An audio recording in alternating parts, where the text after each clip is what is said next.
आज हम यहाँ पे डिस्कस करेंगे राउटिंग के बारे में। नेटवर्क लेयर का मेन वर्क है फॉरवर्डिंग। दैट मीन्स कि जो भी पैकेट्स नेटवर्क लेयर में आते हैं उसको आगे कौन से पाथ पे फॉरवर्ड करना है, वो वर्क होता है नेटवर्क लेयर में। और ये वर्क के लिए यूज होता है यहाँ पे राउटर। तो राउटर का मेन वर्क क्या है? पैकेट्स को आगे फॉरवर्ड करना ऑप्टिमल पाथ पे। ऑप्टिमल पाथ मतलब कि ऐसा पाथ कि जो पैकेट को फॉरवर्ड होने के लिए कम से कम टाइम का यूज हो। एग्जाम्पल के लिए हमने यहाँ पे राउटर के साथ 3 नेटवर्क कनेक्ट किए। अभी राउटर के पास कोई भी पैकेट आता है कोई भी नेटवर्क से, तो राउटर क्या करेगा, सबसे पहले वो पैकेट में देखेगा कि वो पैकेट को कहाँ पे फॉरवर्ड करना है, कौन से नेटवर्क के। उसके बाद राउटर क्या करेगा कि वो नेटवर्क में जाने के लिए दैट मीन्स N3 में पैकेट को सेंड करना है, N2 में करना है या फिर किसी और नेटवर्क में करना है, तो कहाँ से सेंड करना है, कौन से पाथ से सेंड करना है, उसके लिए राउटर के अंदर यहाँ पे इंट्रोड्यूस होता है राउटिंग टेबल। तो राउटिंग टेबल में क्या इन्फॉर्मेशन होती है? तो राउटिंग टेबल में यहाँ पे इन्फॉर्मेशन होती है राउटर के जितने भी नेटवर्क है वो सब के बारे में, कि कहाँ से नेटवर्क में दैट मीन्स कि N3 पे जाना है तो कौन से रूट से जाना है, N2 के नेटवर्क में पैकेट सेंड करना है तो कौन से रूट से करना है। तो वो सारी इन्फॉर्मेशन यहाँ पे स्टोर होती है राउटिंग टेबल के अंदर। अभी यहाँ पे राउटिंग टेबल में 2 मेथड है कि राउटिंग टेबल को प्रिपेयर कैसे किया जाता है। तो उसमें फर्स्ट मेथड है स्टैटिक मेथड। कि स्टैटिक मेथड में क्या होता है कि जितने भी नेटवर्क है राउटर के पास, नेटवर्क हो या फिर इसके आगे कोई और भी राउटर कनेक्ट हो सकता है, उस राउटर के पास और भी नेटवर्क हो सकते हैं, तो ये सारे भी नेटवर्क है। सपोज कि यहाँ से ये R1 में से R4 तक जाना है तो उसका रूट कौन सा होगा, तो ये सारी जो राउटिंग की इंफॉर्मेशन है तो वो यहाँ पे स्टैटिक राउटिंग मेथड के अंदर ऐड करता है नेटवर्क एडमिनिस्ट्रेटर, कि ये हो जाती है मैन्युअली एंट्री। जो भी पूरा रूट है वो उसकी एंट्री यहाँ पे मैन्युअली नेटवर्क एडमिनिस्ट्रेटर को करनी होगी। तो इसीलिए अगर नेटवर्क स्मॉल है तो यहाँ पे स्टैटिक मेथड यूज़ कर सकते हो। लेकिन जब हमारे पास बड़ा नेटवर्क है दैट मीन्स 10 या 15 राउटर्स का नेटवर्क है पूरा, तो वहाँ पे उस टाइम पे स्टैटिक मेथड यूज़ नहीं कर सकते। क्यों? क्योंकि अगर 10 या 15 राउटर के अंदर ये सारे नेटवर्क की एंट्री करने जाएंगे तो नेटवर्क एडमिनिस्ट्रेटर का वर्क वहाँ पे बहुत ही बढ़ जाएगा। तो इसीलिए हम ऐसी सिचुएशन पे यूज़ करते हैं वहाँ पे डायनामिक राउटिंग। तो डायनामिक राउटिंग में हम क्या करते हैं कि जनरली इसमें यूज़ होते हैं अलग अलग टाइप्स के प्रोटोकॉल। तो प्रोटोकॉल की हेल्प से हम क्या करते हैं, जैसे कि हमने एज एन एग्जांपल यहाँ पे R1 के ऊपर हमने डायनामिक राउटिंग प्रोटोकॉल अप्लाई किया, सेम यहाँ पे भी R2 के अंदर भी हमने डायनामिक राउटिंग प्रोटोकॉल अप्लाई किया। तो डायनामिक राउटिंग प्रोटोकॉल अप्लाई करने के बाद क्या होगा, यहाँ पे दोनों राउटर खुद के राउटिंग टेबल के इन्फॉर्मेशन एक दूसरे के साथ शेयर करेंगे with the help of routing protocol.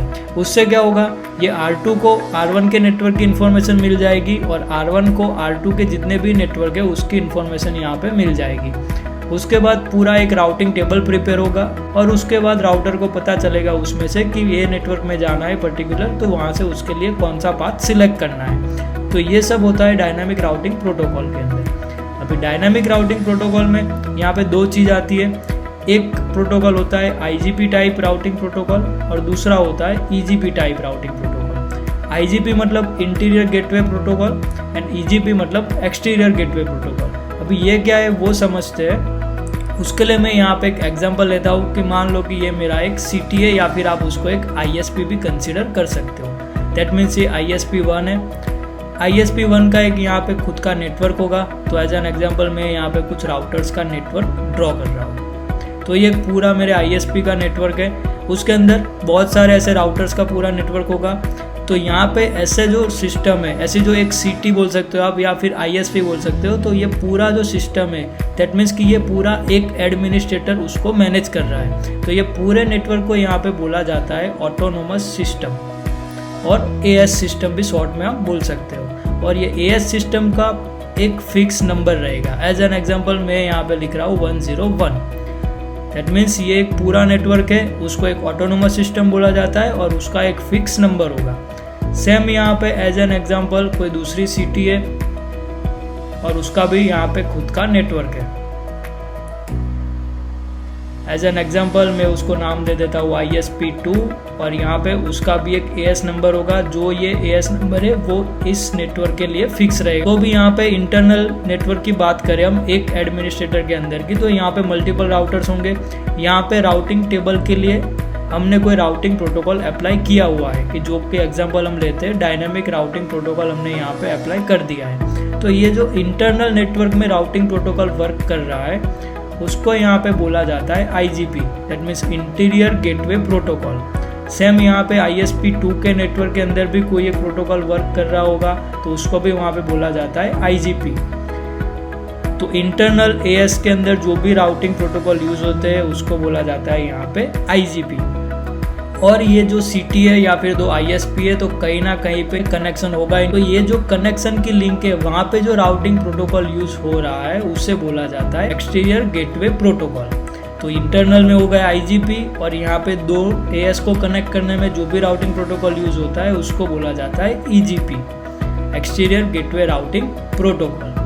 तो अभी यहाँ IGP की बात करें हम तो IGP में मेनली 3 टाइप के राउटिंग प्रोटोकॉल यूज होते हैं। उसमें से फर्स्ट है distance vector routing protocol, second है link state type routing protocol और इसमें थर्ड टाइप का राउटिंग प्रोटोकॉल है हाइब्रिड टाइप राउटिंग प्रोटोकॉल। तो यहाँ पे मेनली 3 है IGP के अंदर, डिस्टेंस वेक्टर, लिंक स्टेट और हाइब्रिड। अगर डिस्टेंस वेक्टर की बात करें तो उसका एग्जांपल यहाँ पे हम ले सकते हैं रीप। लिंक स्टेट की बात करें तो उसका एग्जांपल है OSPF और हाइब्रिड की बात करें यहाँ पे तो उसका एग्जांपल है EIGRP। तो ये तीनों राउटिंग प्रोटोकॉल अभी नेटवर्क में यूज हो रहे हैं जनरली। तो ये सारे routing protocol RIP, OSPF, EIGRP ये अभी हम नेक्स्ट वीडियोस में 1 by 1 देखेंगे। Hit the red subscribe button and the bell icon. You are the first to know when I upload anything new.